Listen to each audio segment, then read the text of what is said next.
સૌ મિત્રોને જય ભીમ, નમો બુદ્ધાય, જય ભારત, જય સંવિધાન। સૌથી પહેલા તો તેમને ખૂબ ખૂબ સાધુવાદ પાઠવીશું, ખૂબ ખૂબ અભિનંદન આપીશું કે ગુજરાતની અંદર આવું સરસ મજાનું બૌદ્ધ વિહાર બનાવ્યું છે। ગરજ ઉઠે ગગન સારા, સમંદર છોડે અપના કિનારા, हिल जाए जहान सारा, जब गूंज उठे जय भीम का नारा, जय भीम का नारा। તો મહારાષ્ટ્રી ગુજરાતમાં આવીને આપે જય ભીમનો નારો લગાવ્યો છે અને આવું બુદ્ધિયાર બનાવ્યું છે, તો આપનું સ્વાગત છે જ્યોતિબેન। તો અહીં ગુજરાતમાં જે બૌદ્ધિયાર બનાવ્યું છે, જય ભીમ, નમો બુદ્ધાય બધાઈને। મારું નામ છે જ્યોતિબેન રમેશભાઈ વાઘમારે। અમે છે મૂળ નાગપુરના નિવાસી। અહીંયા અમે અમારા સાસુમાં છે એ 40 વર્ષથી અહીંયા આવેલા છે, અમારા લગ્ન પહેલાના। પછી આમ આ નાના હતા અમારા ઘરના બધા નાના થઈને આ બાજુ નીકળ્યા ડોહીમાં। તો ડોહીમાંને એમ થયું કે આ બાજુ બાબા સાહેબનો કે બુદ્ધ ભગવાનનો પ્રચાર નથી, તો અમારા ડોહીમાં આમ બાજુમાં રહેતા હતા ત્યારે ભાડે રહેતા હતા। આયા જગ્યા હતી તો આયા લાખાભાઈ પરમાર કરીને સરપંચ હતા।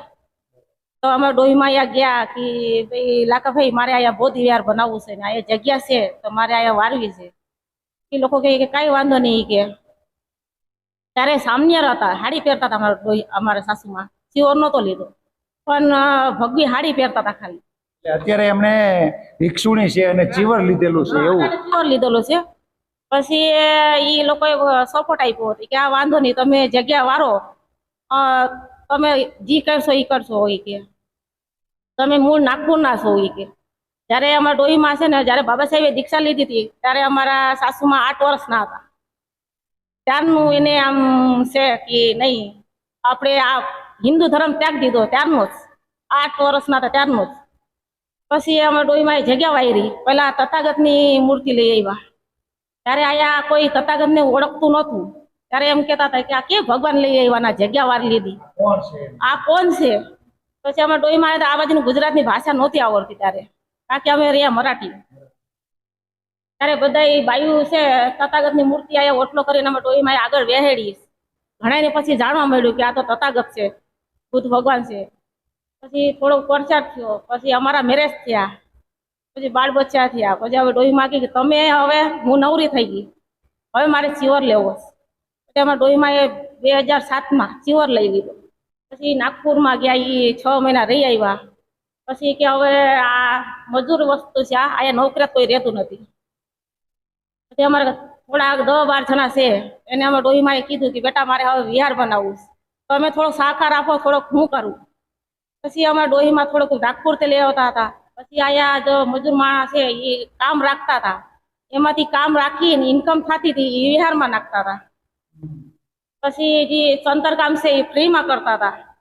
અમે અહીંયા રહી છે, અમે થોડુંક ભરતી કરતા હતા, મારા નાના બાળકો હતા, એમાં નાના બાળકો આમાં ભરતી કરી, જાત મહેનત કરી છે અને આ થોડોક બધા મજૂર સહકાર આપ્યો, થોડોક અમારો સહકાર, સમાજે પણ સહકાર આપ્યો, આજુબાજુના વિસ્તારના લોકોએ પણ સહકાર આપ્યો। પછી એમ કરીને અહીંયા સુરેશ દેસાઈ આવેલા છે, આપણે અહીંયા નાગપુરના સુરેશ દેસાઈ ભંતેજી આવેલા છે। એમાં ડોહીમાં કે આ ગયા સુરેશ દેસાઈ કે મારો યા બુદ્ધ વિહાર છે, તમારે અહીંયા આવવું પડશે, તમારા પગલા યા થાવો જોઈએ। આ વિહારનો 2012માં નિહાર થયો। 2012માં સુરેશ દેસાઈ અહીંયા આવેલા છે। 1 લાખ રૂપિયા ત્યારે આ સિલેક્ટ નહોતો ભરાણો, 1 લાખ રૂપિયા એ લોકોએ દાન આપ્યો।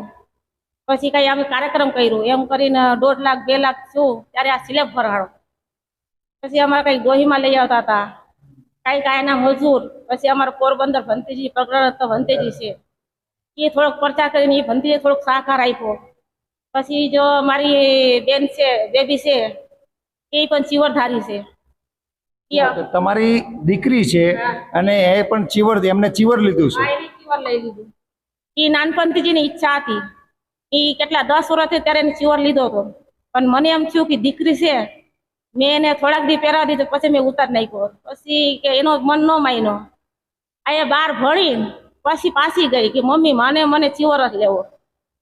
પછી 12 પાસ થઈને એને ચીવર લઈ લીધું। અત્યારે એ લંડન જાય, અમેરિકા જાય છે, એટલે દેશ વિદેશમાં જાય છે અને ચીવર પહેર્યું છે, જ્યાં બુદ્ધિઝમનો પ્રચાર પ્રસાર થાય, જેવી રીતે વિદેશની અંદર થાઈલેન્ડ, કંબોડિયા, તાઇવાન, આ બધા બૌદ્ધિસ્ટ દેશો છે। તો જ્યોતિબેને જે વાત કરી કે એમના સાસુ પણ ચીવરધારી છે, એટલે કે એમના સાસુએ ચીવર ધારણ કરેલું છે અને એક બૌદ્ધ ભિક્ષુણી તરીકેનું જીવન જીવી રહ્યા છે.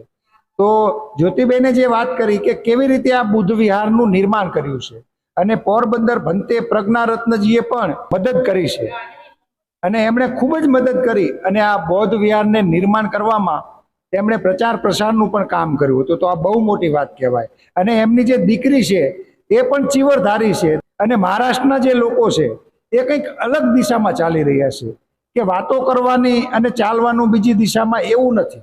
ગુજરાતમાં તમને કેવું લાગે? દશેરા આવે, બુદ્ધ પૂર્ણિમા, વૈશાખ પૂર્ણિમા આવી છે કે ભાઈ હાલો વિહારે, હાલો વિહારે. આ અમારો એકનો નથી, અમે સમાજ હાટું કર્યું છે. અમે સમાજ નહીં કે તમે અહીંયા આવો, અમારે કઈ નથી જોતો. પોતે હું ઘર કામ કરવા જાઉં છું, કપડા ધોવા જાઉં છું. મને આ સમાજ પાસેથી કઈ નથી જોતું. અમે કહીએ છીએ કે સમાજને આવો, અમે અમારી વિહારમાંથી કઈ નથી જોતું. જ્યોતિબેન ભાવુક થયા છે કે એમની લાગણીઓ છલકાય છે કે જે સમાજ પ્રેમ છે. બાબા સાહેબે કીધું હતું કે ધન્ય છે એવા લોકોને કે જેના મુખમાંથી સમાજ નામનો શબ્દ જન્મે છે. અને સ્વાભાવિક છે, બાબા સાહેબ પણ ચંદ્રપુરમાં રડ્યા હતા કે હું હવે તમને જોવા નહીં મળું. તો મિત્રો, બાબા સાહેબે વડોદરાની અંદર પણ જ્યારે આભડશેઠના કારણે મકાન ભાડે ન મળ્યું તો એમને પણ રડવું પડ્યું હતું અને લોહીના આંસુએ રડ્યા હતા. તો જ્યોતિબેન ભાવુક થયા છે, પરંતુ એમની લાગણીઓ આપણે સમજી શકીએ છીએ કે ગુજરાતની અંદર જે કઠિન પરિસ્થિતિ છે, જે પ્રચાર પ્રસાર કરવામાં તકલીફો આવે છે, તો 14 એપ્રિલ નજીક આવી રહી છે તો આપણે ધામધૂમથી ઉજવીએ છીએ. તો 14 એપ્રિલ નિમિત્તે આપનું શું આયોજન છે અને શું ઉજવણી કરશો? અમે તો આયા બાળકને મોટું ભોજન કરીએ છીએ, પછી રેલી નીકળીને શરબત પાઈએ છીએ, પછી સાંજે બધે દાંડિયા રાસ રમીશું. એમ તો જો 13 તારીખથી અમારો કાર્યક્રમ ચાલુ થઈ જાય. અમારે બધા કમિટીના મિત્રો આવી છે, બધા રાત્રે આખી રાત રમશું, આ રંગોળી કરીશું. દીપચંદા ચંદુભાઈ ધાંડલ, એની દીકરી છે. આ બેનના મેરેજ થઈ ગયા હતા. આ બેન 2022માં પાણીનો જો આવ્યું હતું ને, એમાં તણાઈને ઓફ થઈ ગયા છે. આ દીકરી બહુ આયા વિહારે આવતી હતી, પણ એમ કહેતી હતી કે આપણો ગેટ બેન છે ને ત્યારે આપણે વિહારનો શો આવી છે. પપ્પા કે જ્યારે આપણા ગેટ બેન છે ને ત્યારે કે આપણે વિહારનો શો આવી છે. પછી આ દીકરી ઓફ થઈ ગઈ, એના 4 લાખ આવ્યા. એના પપ્પાએ એને મિસેસે એ લીધા નહીં, આમાં વિહારમાં દાન કરી દીધા. એને 4 લાખનો ગેટ બનાવી દીધો એના પપ્પાએ એને ઘરનાએ. શું નામ છે આ દીકરીનું? દીપચંદા. દીપચંદાબેન, કે જેમની યાદમાં અહીં જે ગેટ છે એ ખૂબ જ સરસ અને સુંદર ગેટ બનાવવામાં આવ્યો છે કે જે એમના પપ્પાએ દાન કરેલું છે, એમાંથી બના. એના વિશે છે બે થઈ. એના વિશે છે ભરતભાઈ રાઠોડ અને એના પપ્પા છે ચંદુભાઈ ધાંડલ. એટલે એમ છે, આપણે જો હિન્દુમાં અટાણે મેળો આવે છે, તમને જાણો છો, ગુજરાતમાં જાણતા થઈશું કે અહીંયા મેળો થાય છે ભવનાથનો. અમારી બાઈઓ અહીંયાથી જાતી હોય કે હાલો અહીંયા ભવનાથમાં અમારે સેવામાં જવું છે, સેવામાં જવું છે. અહીંયા રોટલા કરવા જાય, અહીંયા હાવણો મારવા જાય, ઈ કરવા જાય, કાકી મૂલ પાડીને હાડો ભરીને ત્યાં જાહે ભવનાથમાં. પણ વિહારમાં એમ ન કે હાલો ભાઈ આપણે સેવામાં એક દી વિહારમાં જઈ, જેનાથી આપણે બાબા સાહેબે આપણને નારીનો અધિકાર આપ્યો, બાબા સાહેબે આપ્યું. કે હિન્દુ ધર્મમાં મહિલાઓને તો નરકની દ્વારી કીધી છે અને મહિલાઓને કોઈ માન સન્માન નથી. અને બાબા સાહેબે ભણવાનો અધિકાર, નોકરીનો અધિકાર બાબા સાહેબે આપ્યું, એટલે કોઈ આપ્યું નથી. એટલે મારું ઈ જ કહેવાનું છે કે બાયુને થોડુંક જાગૃત થવું પડે. બાયુ જાગૃત થાય તો પુરુષ જાગૃત થાય. પુરુષ એમ કે ઘરમાં હું કંકાસ કરવું, પણ જો સ્ત્રી જાગૃત થાય તો પુરુષ આપણા જાગૃત થઈ જાય. સ્ત્રી એમ કે ના મારે ઈ રસ્તે જવું, તો ઓલો કે હાલ ભાઈ ઈ તો રસ્તે મારે જવું જ પડશે. ઘરમાં કોણ કંકાસ કરે? એટલે જે સમજવાનું છે, આપણે બાયુને સમજવું પડે કે આપણે કેના માટે ઉદ્ધાર થયો છે. ત્યારે કોઈ હિન્દુ ધર્મ કે કોઈ માતાજી કે કોઈ શંકરજી એવું ગણપતિ કોઈ આવ્યા નહોતા. ત્યારે જે છે એ બાબા સાહેબ છે આપણે, એનામાં બાબા સાહેબે આપણે તથાગતનો ધર્મ આપ્યો. એટલે મારું કહેવાનું બહેનો ને ભાઈઓ ને જ કે જે સાચા માર્ગે તમે હાલો, એ આપણે બાબા સાહેબે ધર્મ આપ્યા હોય એ માર્ગે હાલો. મહારાષ્ટ્રીયન છે અને બાબા સાહેબે જે નાગપુર મુકામે 14 ઓક્ટોબર 1956ના દિવસે ધમ્મ દીક્ષા લીધી હતી અને દુનિયાની મહાન ધાર્મિક ક્રાંતિ કરી હતી. તો ત્યાંથી અહીં ગુજરાતમાં આપ જોઈ શકો છો કે બૌદ્ધ વિહારનું નિર્માણ કર્યું છે. તો જય ભીમ, નમો બુદ્ધાય.